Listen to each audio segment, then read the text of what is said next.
কিছু খাইনি। সকালে খেয়ে আসছি শুধু নাস্তা, আমার তো কোনো টাকাই নেই। পরীক্ষা করাইছি, এখানে 700 টাকা বাকি হবে।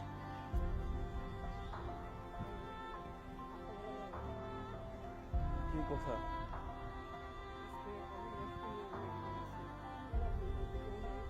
মেডিকেলে ওয়াইফকে নিয়ে আসছি। আপনার ওয়াইফকে নিয়ে মেডিকেলে আসছে? ডক্টর বলছি যে অ্যাপেন্ডিসাইটিস ব্যথা, অপারেশন করা লাগবে। অপারেশনের জন্য প্রস্তুতি নিতে গেছি। এখানে শুনতেছি জ্বরের সমস্যা, বড় ধরনের সমস্যা, অ্যাপেন্ডিসাইটিস ব্যথাও জ্বরের সমস্যা। এখন অ্যাপেন্ডিসাইটিস অপারেশনটা করাবে, তাও টাকা আমার একটু নাই। এখানে আমি দুপুর থেকে কিছু খাইনি। সকালে খেয়ে আসছি শুধু নাস্তা, আমার তো কোনো টাকাই নেই। পরীক্ষা করাইছি, এখানে 700 টাকা বাকি হবে। তা আমি তো আসলে আসছি অন্য কাজে। কাগজ একটা পড়ে গেছে, কিসের কাগজ এটা দেখেন তো। করেন নাই? টেস্ট করেন নাই? আলাদা করাইছি। ফ্যামিলি মেম্বার কি অসুস্থ হয় তাহলে শেষ, ওই ফ্যামিলি শেষ, ধ্বংস। 20-25 হাজার টাকা বেতনের চাকরি একজন ইঞ্জিনিয়ার পায়, স্যালারি তো কোনো কাঠামো নাই, তাহলে ও সংসার চালাবে? ও তো ভাড়াই আছে 10,000 টাকা ঘর ভাড়া। ওদের মাসে কিছু পুঁজি করবে যে হুটহাট করে সমস্যা হয়েছে, একটু বেকআপ দিল বা ডাক্তারের পরামর্শ নিল, সন্তান যারা আছে এদেরকে একটু ডাক্তারের দেখালো, উপায় নেই। কি করবে? এই হচ্ছে আমাদের দেশের অবস্থা। হ্যাঁ, এরকম একটা ইয়াং ছেলে, ভেরি ইয়াং ছেলে, সে দেখেন সে কাজও করে, সে যে বেকার বিষয়টা কিন্তু তা না। আসছে জ্বর, না, এরপরে অ্যাপেন্ডিসাইটের ব্যথা, এরপরে এখন জ্বরের সমস্যা। এ কি করবে এখন? এর কি করার আছে আপনি বলেন তো দেখি? সরকারের কাছ থেকে কোনো জায়গায় লোন নিতে পারবে না। এখন তো মানুষ ধার দেওয়া বন্ধ করে দিচ্ছে। আত্মীয় স্বজন ধার দেয় না মানুষকে। ধার দেয়, কয় যে ধার দিলে নাকি দেয় না। হ্যাঁ, এই যে ফেসবুকে কি অনেকে পোস্ট করে যে ধার দিয়ে থেকে গেলাম, এই সেই হ্যান ত্যান, ধার দেওয়া বন্ধ। তাহলে এই লোকটা এখন এই যে বউয়ের অ্যাপেন্ডিসাইটের ব্যথা চিল্লাচ্ছে, এখন এই ট্রিটমেন্টটা করবে কেমনে? অন্তত ওষুধটা তো দিতে হবে নাকি? এই ব্যবস্থা পর্যন্ত না। এক আজব দেশ।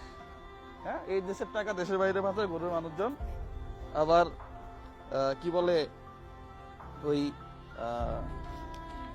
বলবে অমুক ভাই তমুক ভাই, হ্যাঁ, ওই দলের লোক সেই দলের লোক টেন্ডারবাজি করবে, কিন্তু দেশের জন্য কেউ কাজ করবে না। প্যারাসিটামল আর নাপাটাবা ছাড়া আর কোনো ওষুধই দেয় না। আর হাতে গোনা 2-1 জন আছে মনে হয়, তারা একটু পায়, আর বাকিগুলা নাই। ওষুধগুলা যদি প্রত্যেকটা ওষুধ যদি ফ্রি দিত তাহলে তার উপকার হইতো না? হ্যাঁ, স্টাফরা পায় আবার। হ্যাঁ, এই হচ্ছে অবস্থা আমাদের দেশের সিস্টেম। স্টাফরা পায় কি? ওই নাপা আর প্যারাসিটামল। হ্যাঁ, হালকা একটু হয়তো বেশি সুবিধা পায়, এছাড়া আর কি সিস্টেম নাই আসলে। এখানে যারা কাজ করে এদেরও কর্মী নাই, ডাক্তার নাই, ফ্লোরে ঘুমাইতেছে রোগী। আরে আজব ব্যাপার, একজন রোগী সে তো এমনিতেই বিভিন্ন ইনফেকশনে ভুগতেছে, ফ্লোরে থাকলে তো তার আরো ইনফেকশন হবে, ডাস্ট, জীবাণু, ফ্লোরে ঘুমায়। সরকারি হসপিটালের রোগী ফ্লোরে ঘুমায়। এ কোন দেশ? এ কোন দেশ?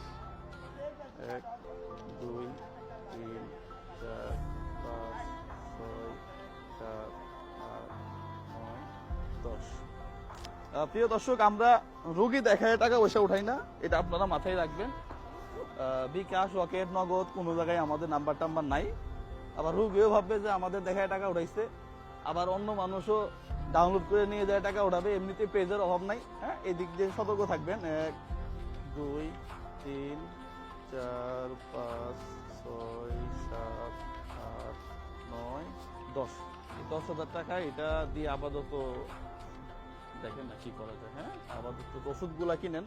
হ্যাঁ, অ্যাপেন্ডিসাইটের ব্যথা হলে হয়তো অপারেশনের খরচ খুব বেশি না, সরকারি মেডিকেল তো, যেভাবে হোক একটা ব্যবস্থা করেন আর কি। হ্যাঁ, আল্লাহ ভরসা। আসলে কি বলবো ভাই, কিছু বলার ভাষা নাই। হ্যাঁ, ওনাকে আমি পূর্ব পরিচিত, উনি আমার, ওনাকে আমি আগে থেকে চিনি। উনি কিন্তু একজন সমাজসেবী।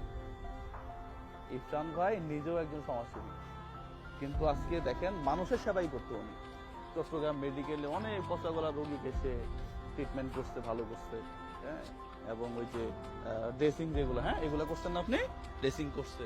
আজকে পায়খানা প্রস্তাব পরিষ্কার করছে অসহায় মানুষের, বেওয়ারিশ মানুষের। আজকে দেখেন হঠাৎ করে তার ওয়াইফের একটা সমস্যা, আর কুল পাইতেছে না, কি করবে আসলে।